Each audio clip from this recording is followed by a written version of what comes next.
If you're someone that wants to read about Romania, and I'm not talking about Dracula and about all the pop culture stuff that people have normalized about Romania when someone mentions it, but if you really want to read about Romanian history and especially the stuff that happened recently in terms of the Romanian Revolution, communism, Ceausescu's time, then this video is definitely for you. Hi, I'm Faisal Muhammad. I'm the author of The Art of Making a Forgotten Cup of Tea. You can see the lovely book cover right here.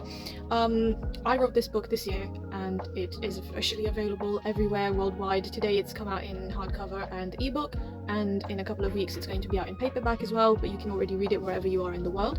And this book discusses some of the things about Romania that no one has ever really spoken about in terms of modern history. It's something that I'm really passionate about because I was born and raised in Romania, specifically in Timișoara, where the Romanian Revolution started. And in terms of like this Western perspective that people have had about Romania, I feel like every time I mentioned it to one of my English friends, everyone would just automatically think of Dracula, and it was just a bit like, yeah, we've got a bit more than that.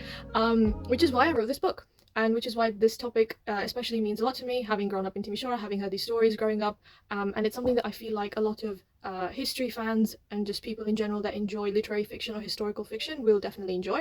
The book also discusses stuff like the Pitești experiment and the Pitești prison, which is like one of the most brutal torture chambers in Eastern Europe. According to what I've read, it's probably even one of the worst in the world. At least that's how I felt about it when I was doing my research on the topic. And it also shows a little bit more about how the revolution actually started, why it started, and from the perspective of people that actually lived in Timișoara, what that felt like.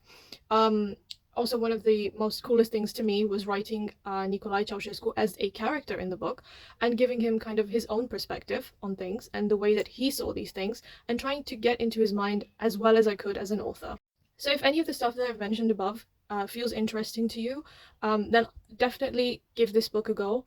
It's already being adapted for a major motion picture as well. I'm really excited to share more details about the film.